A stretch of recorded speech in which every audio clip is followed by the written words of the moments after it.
पति से पूछो तो पत्नी की निंदा से बात शुरू होती है। ये सीखो, ये कथा से सीखो। आज का प्रेम ऐसा ही तो है। ये मैं कभी कभी थोड़ा विनोद में ये बात कह देता हूं कि वैसे तो कहो तो इतने चुटकुले हैं, ये सुनाते रहे कथा ही, तो वो कथा नहीं है, चुटकुला। कभी कभी मैं कोई विनोद में बात कह देता हूं कि एक पत्नी ने पति से पूछा था कि भाई घटना और दुर्घटना में क्या अंतर है। क्या पूछा था? जरा जोर से बता दो मुझे, क्या फर्क है? हाँ, तो घटना और दुर्घटना में क्या अंतर है? तो पति ने कहा, देख, मैं तुझे घर में छोड़कर के ऑफिस जाऊं और पीछे से भूकंप आ जाए और हमारा ये हाउस गिर जाए, ये है घटना, और इस हाउस से तू जीवित निकल आए, ये मेरे लिए दुर्घटना है।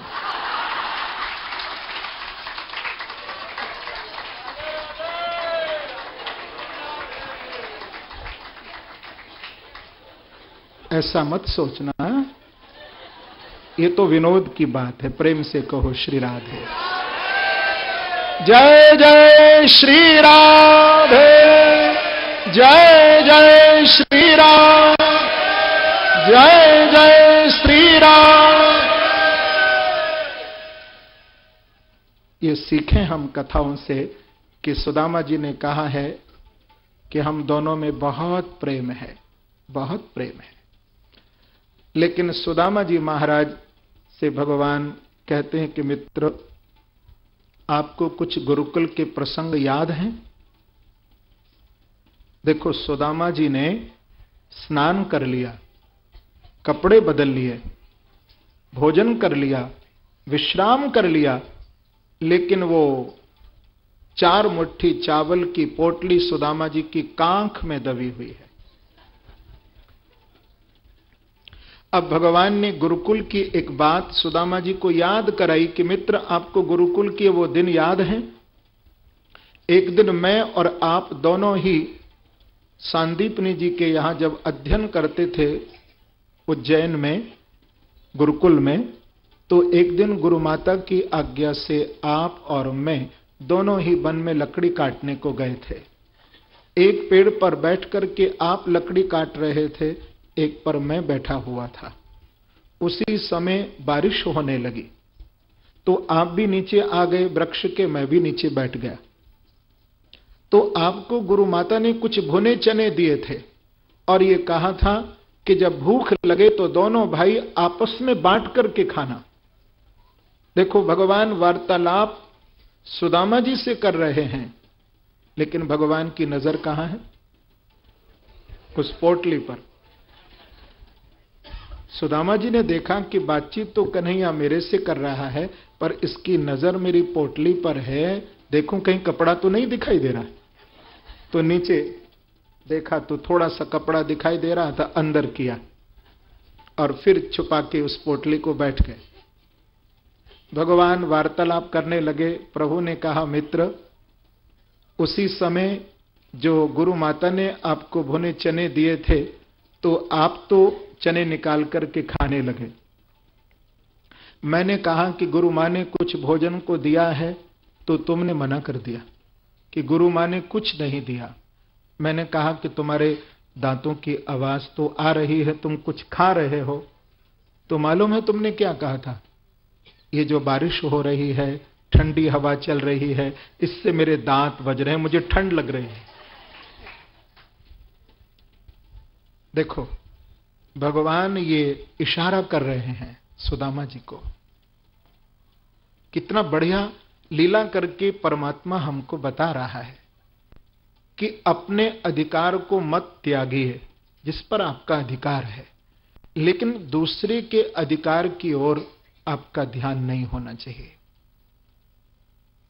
अपना हक आपका अपना है, पर दूसरे का कोई हक है, अधिकार है, उसकी ओर दृष्टि मत डालिए।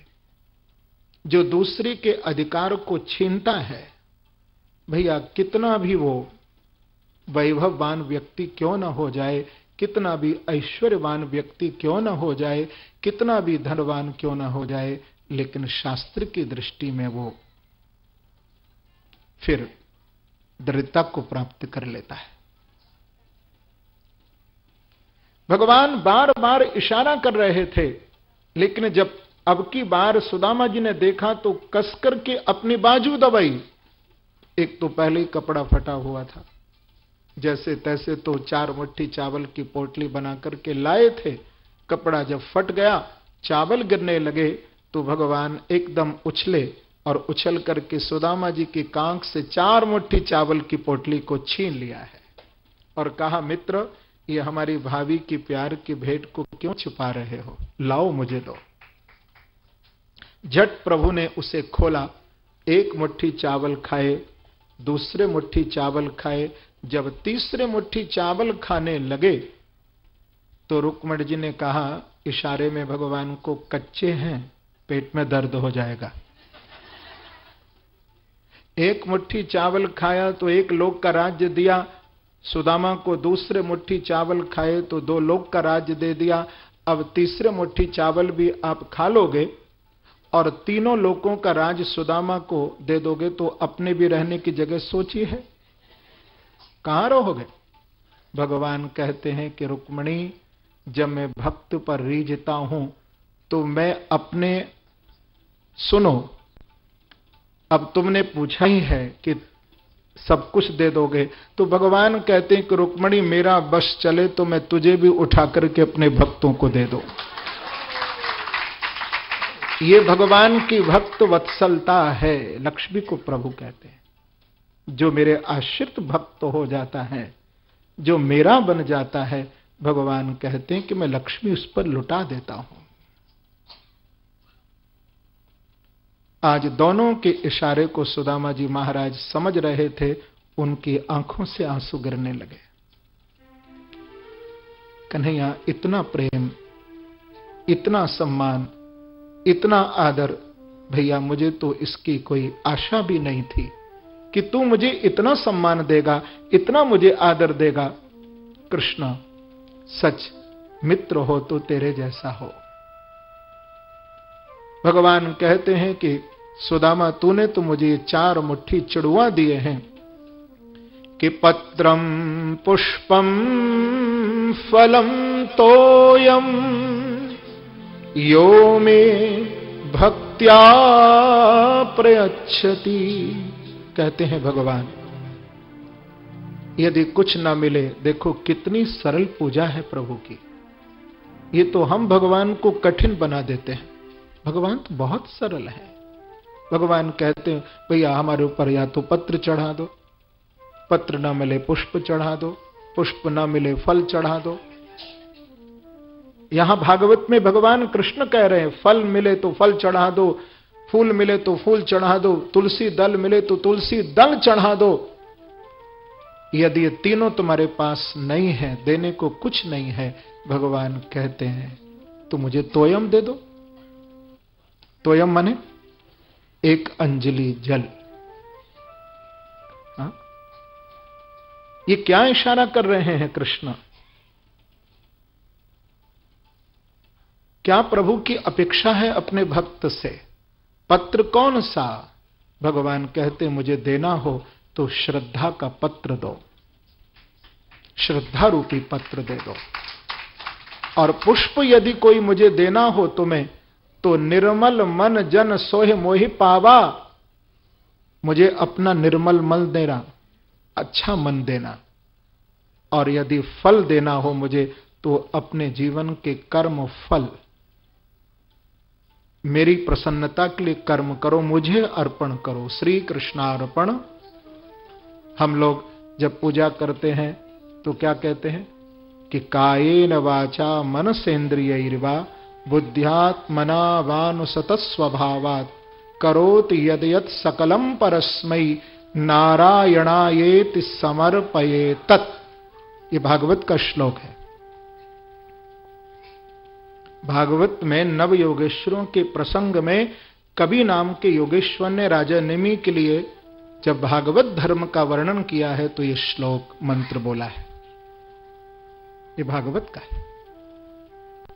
तो भगवान की प्रसन्नता के लिए तुम कर्म करो और उसका फल भगवान को ही अर्पण कर दो।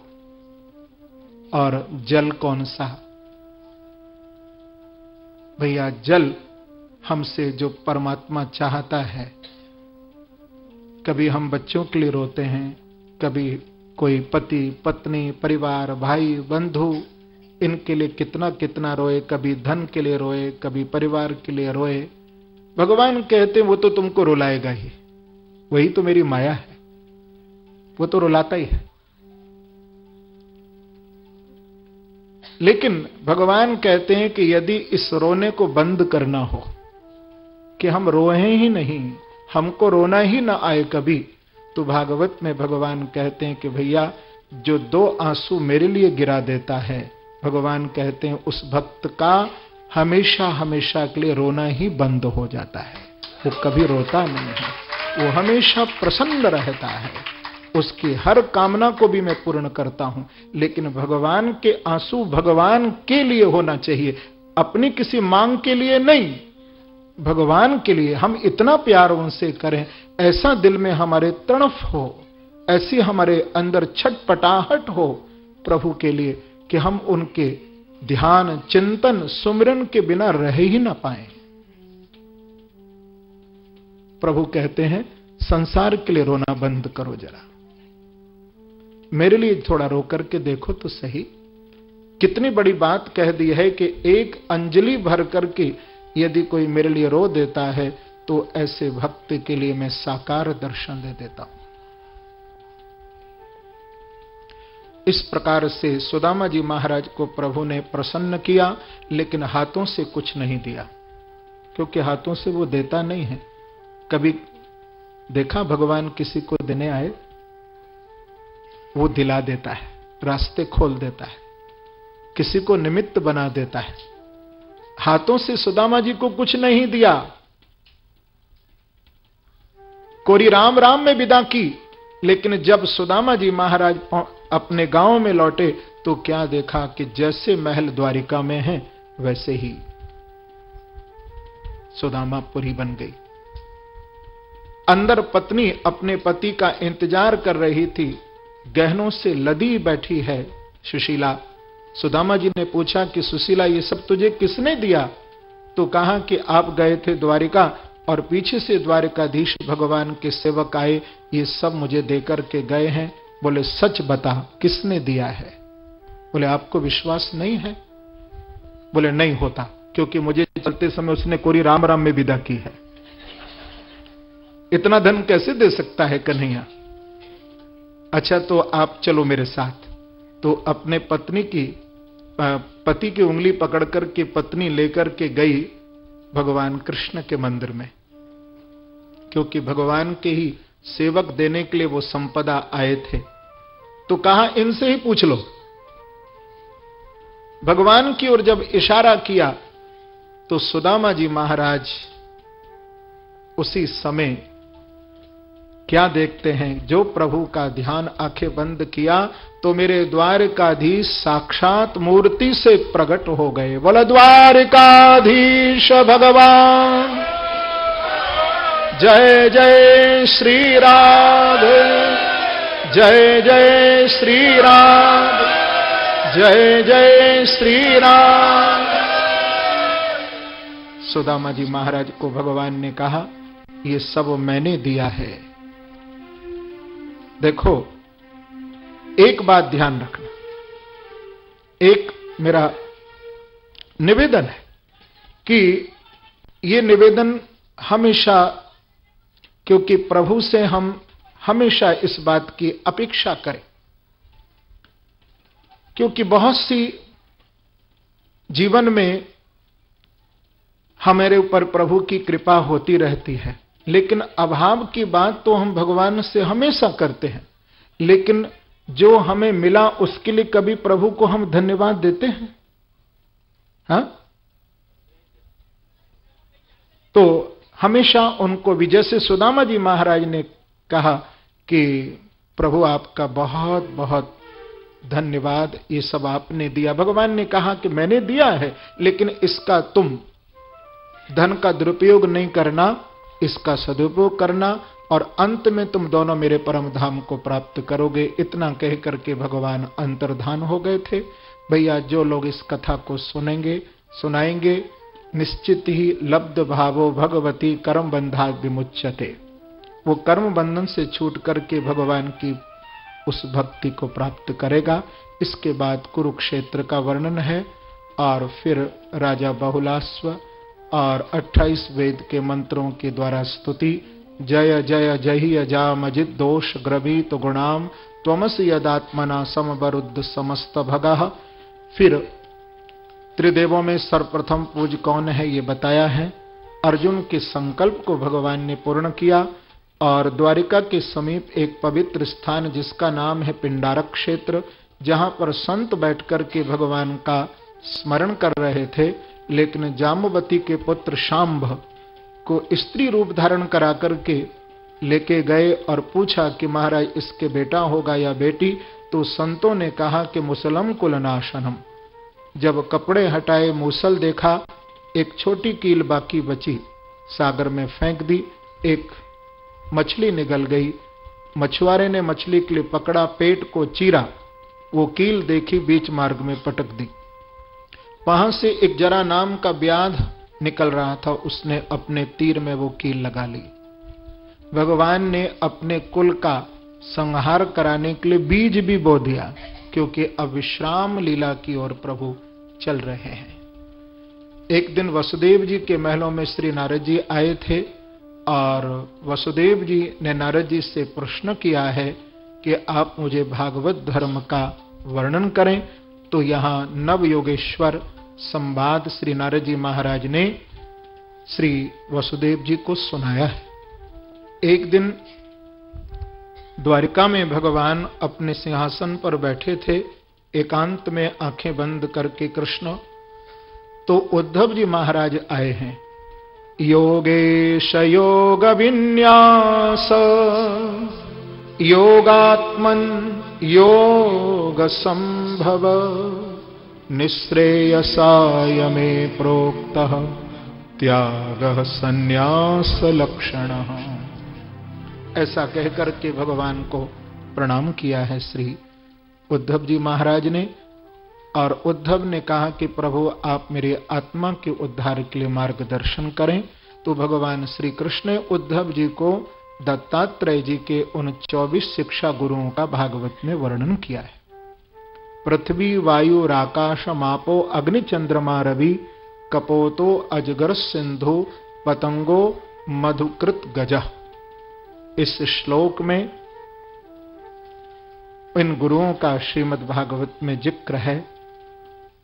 पृथ्वी से क्षमा की शिक्षा ली, वायु से 2 प्रकार की अंतर्वायु हमें शिक्षा देती है कि इंद्रियों की तृप्ति के लिए आहार का सेवन मत करो, और वाह्य वायु हमको शिक्षा देती है अनासक्ति की।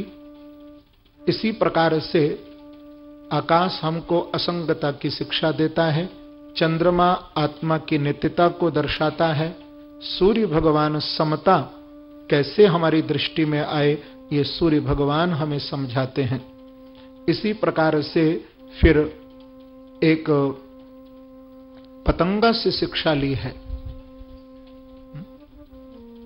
रूप की, स्पर्श की शिक्षा ली है उस हाथी से, अलग अलग शिक्षा ले रहे हैं। और गंध की शिक्षा ली है भ्रमर से। एक कुरो नाम के पक्षी से वस्तु संग्रह की शिक्षा ली। एक पिंगला नाम की वश्या थी, आशा ही परमम दुखम नैराशम परमम सुखम। शिक्षा ली है कि भैया बच्चों के लिए खूब अच्छा पढ़ाओ, अच्छा लिखाओ, लेकिन ये ध्यान रखना है कि बच्चों के आश्रित मत होना। आशा ही परमम दुखम, बच्चों के लिए खूब करो। अच्छे संस्कार यदि हम देंगे बच्चों को तो बच्चे हमारा भी ख्याल करेंगे। संस्कार रूपी धन अच्छे उनको जरूर दिए जाएं। इस प्रकार से ये पिंगला से शिक्षा प्राप्त की। एक देखो बड़ी सुंदर शिक्षा ली है यहां कुमारी के कंकण से। कि ध्यान करने बैठो तो हमेशा एकांत में बैठो, अकेले। जब ध्यान करो अपने प्रभु का तो एकांत में ध्यान। यदि ध्यान के समय 1 से 2 हो जाएंगे तो ध्यान नहीं होगा, बातचीत शुरू हो जाएगी। और 2 से 3 हो जाएंगे तो झगड़ा भी हो सकता है। तो लेकिन हां, ध्यान करो अकेले एकांत में, लेकिन जब कथा में आओ, सत्संग में आओ, तो जितने ज्यादा भक्त लोग आ सकें। हाँ, आप देखो जब अकेले कार में होते हो तो आपको ट्रैफिक ज्यादा मिलता है, और कारपूल में जब 2 हो जाते हैं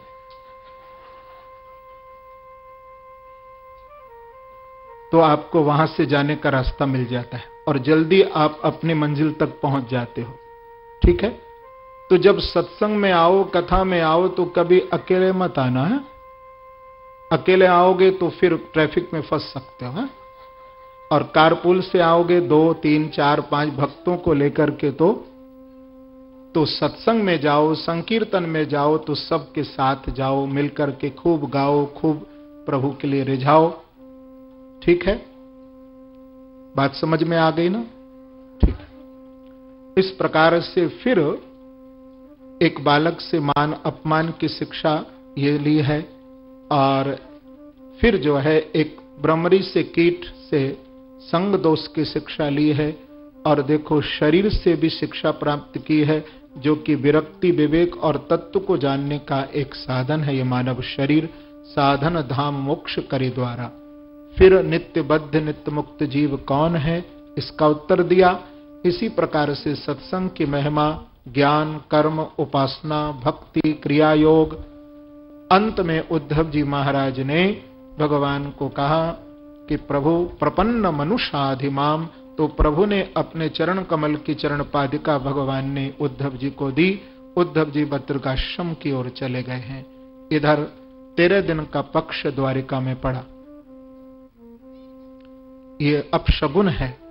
तो भगवान सभी यदुवंशियों को लेकर के प्रभासक क्षेत्र में गए, और वहां जाकर के सबसे पहले दान, स्नान, यज्ञ, लेकिन फिर थोड़ी बुद्धि खराब हो गई। मैं देखता हूं जब नवरात्र आते हैं तो कहते हैं माता रानी को भक्त लोग के 9 दिन हाथ नहीं लगाएंगे। आप लोग समझ गए? और जब 9वीं तिथि आती है, पता नहीं 9 दिन कैसे पिए बगैर रह जाते हैं।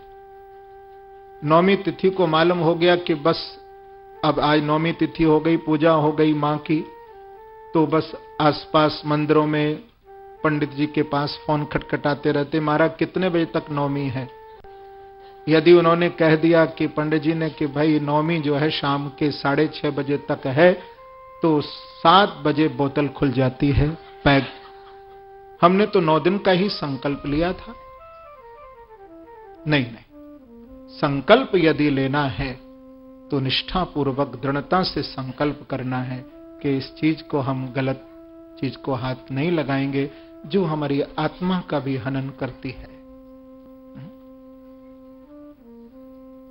अनेक इससे नुकसान है, अनेक प्रकार से हमको मानसिक, हमें शारीरिक और आर्थिक, ये तीनों नुकसान करती है। यदि आप चिंतन में यह बात लाएं तब समझ आ जाएगी। अब मैं विस्तार नहीं कर सकता, समय का अभाव है, लेकिन तीनों का नुकसान होता है। इस प्रकार से भगवान के वंश आपस में ही छोटी छोटी बात पर झगड़ा हुआ, समाप्त होने लगा। कृष्ण और बलराम समझ गए तो बलराम जी महाराज ने जल में समाधि धारण कर ली, और भगवान श्री कृष्ण, सुखदेव जी महाराज कहते हैं कि उस पीपल के वृक्ष के नीचे अंतिम विश्राम की बेला में जाकर के विराजे।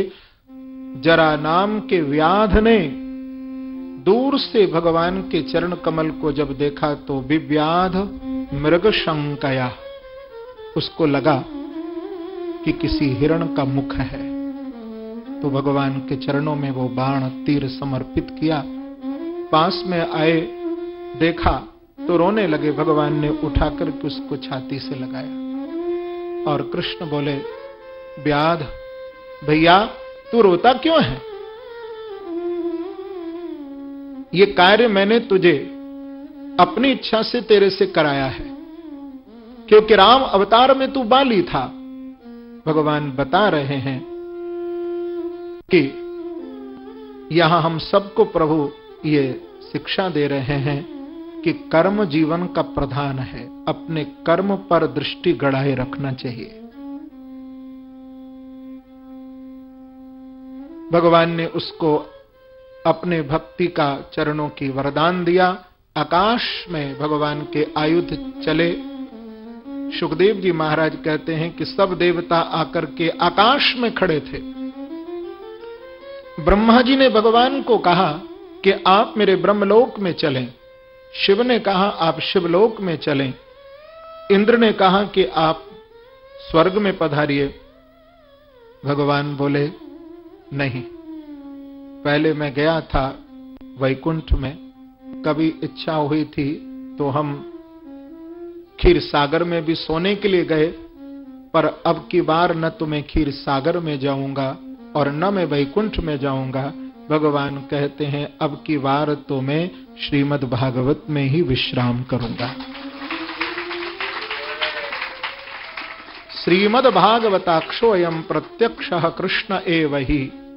ये साक्षात कृष्ण है, प्रभु का शब्द ब्रह्म स्वरूप है श्रीमद् भागवत।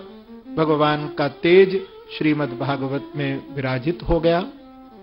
इधर सुखदेव जी महाराज ने फिर 12वें स्कंद के अंतर्गत कलिकाल का और कली के उस स्वरूप का वर्णन किया है और कली अवतार कैसे हुआ ये बताया भागवत में। सुखदेव जी महाराज ने कहा कि परीक्षित अब तुम ये बात अपने अंदर से निकाल दो कि तक्षक मुझे काट लेगा। तुम ऐसा चिंतन करो कि अहम ब्रह्म परमम धाम ब्रह्माहम परमम पदम। परीक्षित महाराज ने कहा कि सिद्ध्योस्मनुग्रहीतोस्मि भवता करुणात्मना। हे मेरे गुरुदेव, आपने मुझे श्रीमद् भागवत की जो कथा सुनाई है, इस रस अमृत का जो मुझे पान कराया है, इस रस अमृत को पान करके मुझे तक्षक का कोई भय नहीं है। मैं आपके श्री चरणों में क्या भेंट करूं, क्या आपकी प्रशंसा में कहूं, तो आपकी प्रशंसा में कुछ कहना सूर्य को दीपक दिखाना है। बस मैं नमस्कार की भेंट आपको कर रहा हूं और मैं आप लोगों को भी कहूंगा, क्योंकि भागवत सुनने के बाद भेंट दी जाती है ना, पर मैं आपसे कोई रुपए पैसे की भेंट नहीं, वो आपके एक जरूर आप सबसे भेंट लूंगा। वो क्या, बस आप बैठे बैठे यही मैं प्रार्थना करूंगा, आप सभी भक्तों से भी व्यास गद्दी से, कि आप ये प्रार्थना करें बांकी बिहारी श्री कृष्ण के चरणों में कि जो हमको इस समय व्यास गद्दी पर भागवत सुना रहे हैं, बस यही मैं आपसे भेंट लूंगा। भगवान से मांग लेना कि अंतिम श्वास तक हमारी वाणी पर केवल भागवत ही हो, भागवत ही हो। अंतिम श्वास तक श्रीमद् भागवत का ही वाचन हो, प्रभु का, और कुछ अपेक्षा न की और न करने की कोई इच्छा है। सुखदेव जी महाराज के श्री चरणों में प्रणाम किया। यम प्रव्रजंतु मनुपेतमपेत कृत्यम द्वैपायनो विरह कातर आजुहाव पुत्रेति तन्मयतया तरवोभिनेदुस्तम सर्वभूत हृदय मुनिमानतोस्मि। सुखदेव जी महाराज गंगा के तट से पधारे हैं। आप लोग दोनों हाथ जोड़ करके सुखदेव जी को प्रणाम करना। बोलो सुखदेव जी महाराज की जय। जय श्री